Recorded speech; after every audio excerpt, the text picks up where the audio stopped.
یہ جس زمانے سے ہم گزر رہے ہیں اس میں کافر کو ہماری نماز پہ کوئی اعتراض نہیں ہے، کافر کو ہمارے روزے پہ کوئی اعتراض، کافر کو ہماری غیرت پر اعتراض ہے۔ غیرت کیا ہونی چاہیے؟ ختم۔ غیرت کیسے ختم ہوتی ہے؟ بے پردگی سے۔ اسکول، کالج، یونیورسٹیوں میں کو ایجوکیشن سے لڑکا لڑکی ساتھ بیٹھے ہیں، بیٹی جب گھر سے نکلے تو باپ کو بتانے کی ضرورت نہ ہو، موبائل پہ جب کسی سے دوستی لگائے تو کوئی اس سے پوچھنے والا نہ ہو۔ جس قوم میں یہ بے حیائی پھیل جائے وہ قوم غیرت مند نہیں رہتی۔ غیرت کا ایک صحیح استعمال ہے، ایک غلط استعمال ہے۔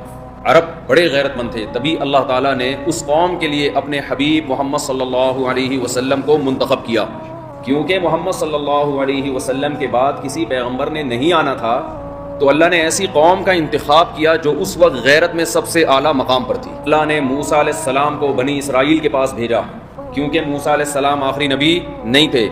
بنی اسرائیل نالائق قوم تھی، احسان فراموش۔ احسان کا بدلہ دینا یہ غیرت ہے یا احسان فراموشی غیرت ہے؟ پھر جب موسیٰ علیہ السلام کو ضرورت پڑی بنی اسرائیل کی، اپنی قوم کی، کہا کہ چلو مجھے لڑائی کے لیے افراد چاہیے، قوم سے لڑنا، ایک قوم ہے کافروں کی، اس سے لڑنا ہے، تو بنی اسرائیل نے کیا کہا؟ اذهب انت وربک فقاتلا انا ہاہنا قاعدون، اے موسیٰ تو جا اور تیرا رب جا، دونوں جا کے لڑو، ہم ادھر بیٹھے دیکھ رہے ہیں۔ یہ غیرت والا کام کیا یا بے غیرتی والا؟ اللہ نے محمد صلی اللہ علیہ وسلم کو جس قوم میں بھیجا، جن کو عرب کہا جاتا ہے، وہ غیرت کے اعلیٰ معیار پر تھے۔ اللہ تعالیٰ نے محمد صلی اللہ علیہ وسلم کے بعد کسی پیغمبر کو نہیں بھیجنا تھا، تو ایسی قوم کو نبی کے بعد کھڑا کرنا تھا جو غیرت مند ہو، جو اللہ کے دین کی دعوت کو پوری دنیا میں قربانیاں دے کے پھیلا دے، جو احسان کا بدلہ دے، احسان فراموش نہ ہو۔ بڑے غیرت مند تھے، لیکن ان کی غیرت اسلام نہ آنے سے غلط استعمال ہو رہی تھی۔ وہ غلط کیا استعمال ہو رہی تھی؟ وہ اپنی بیٹی کو زندہ دفن کر دیتے تھے، یا ہم کسی کو داماد کیوں بنائیں، ذرا سی بات پہ قتل کر دیا کرتے تھے۔ یہ غیرت کا صحیح استعمال تھا یا غلط استعمال تھا؟ جس میں غیرت نہیں ہوتی نا، وہ تو استعمال ہی نہیں ہوتا نا۔ جب غیرت ہی نہیں ہے تو استعمال غیرت کا کہاں ہوگا؟